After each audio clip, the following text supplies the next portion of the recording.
शेख साहब, आगे अगर अब ज़रा थोड़ा लाइटर साइड के ऊपर ना जल्दी जल्दी आपसे सवाल करना चाहूँगा, ताकि आपने गिला किया कि ईद के ऊपर नहीं सवाल करें, तो फिर लाइटर मोड के ऊपर ज़रा कुछ सवाल करते हैं।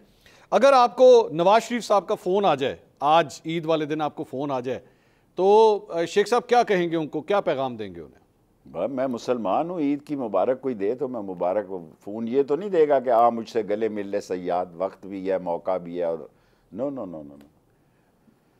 और मुझे पूरी उम्मीद है, मैं उसको जानता हूँ। कोई मशवरा देना चाहेंगे मियाँ साहब को? फ़ोन शून कुछ है जी नहीं, कोई बयान नहीं देना चाहता उनको। बड़े मियाँ साहब के लिए कोई बयान? इमरान खान को ईद मुबारक कहता हूँ आपके प्रोग्राम से, यहाँ से मेरे ख्याल में पहुंच जाएगा आपका पैगाम, बिल्कुल पहुंचेगा। पीटीआई के बहुत से लोग ये प्रोग्राम देखते हैं।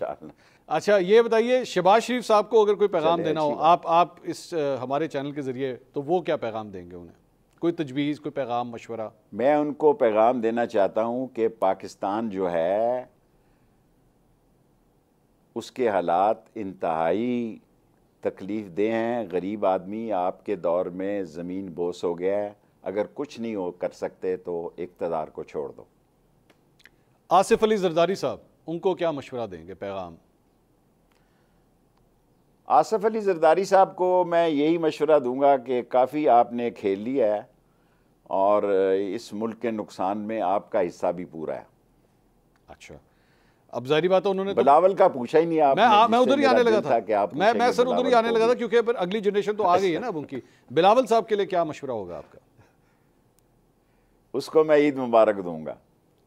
अच्छा, उनको ईद मुबारक। मरियम नवाज साहिबा, वज़ीर आला पंजाब? वो बेटी हैं, मैं बच्चियों के बारे में कभी बात नहीं करता। ईद मुबारक तो कह सकते हैं ना शेख साहब, वो तो आप एक अच्छा जेस्चर तो दे सकते हैं बेटियों को। ईद मुबारक तो मैंने सारी आलम इस्लाम को कह दिया। कितनी दफ़ा आपने सिर्फ एक ही लफ्ज़ रखा है ईद मुबारक, बाकी सारा आपने सियासत खेली। शेख साहब, ये बताइए कि अब ये पंजाब के अंदर जो है, लगता है कि नून लीग ने, क्योंकि अब ज़रा पंजाब की पॉलिटिक्स के ऊपर बात ना की तो पिंडी आपका शहर है, पंजाब के अंदर आपके ख्याल में नून लीग अब कम बैक कर लेगी? अब तो हुकूमत भी उनके पास, और वो इसी चीज़ का इंतजार कर रहे थे हुकूमत हमारे पास आ जाए। क्योंकि मैं इसलिए सवाल कर रहा हूँ कि परवेज़ इलाही साहब भी बिल्कुल खामोश हो गए हैं, जब से वापस आए हैं, बाहर निकले हैं, बिल्कुल खामोश हैं। देखें, मेरे अगर तजुर्बे पे जाते हैं कि नून लीग को मैं अब कोई अवामी सियासी पार्टी नहीं तस्वर करता।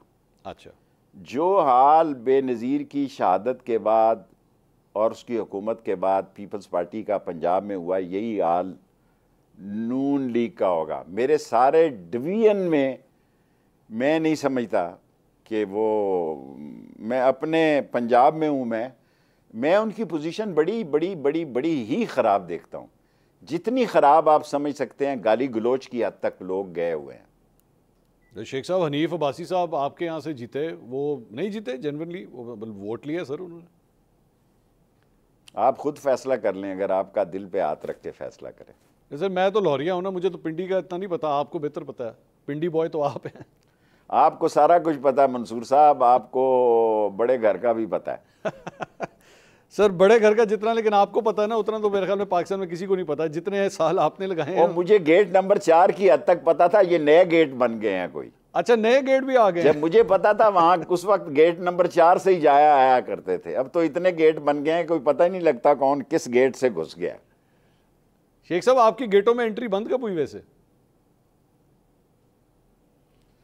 भाई इसी दौर में बंद हुई जी, जब हमारी हुकूमत ख़त्म हुई, उस दौर से मेरा किसी से रब्ता नहीं हुआ। सो मेरी कोई एंट्री नहीं है और किसी के साथ सलाम दुआ नहीं। वजह मैंने आपको बता दी, मैंने इंटरव्यू उनकी मर्ज़ी का नहीं दिया। उसके बाद भी उन्होंने मुझे 3 दिन रोक ही रखा कि शायद ये इंटरव्यू दोबारा करना पड़े, लेकिन कोई खुदा का बंदा था, उसने कहा जान दो उस बेचारे नूं।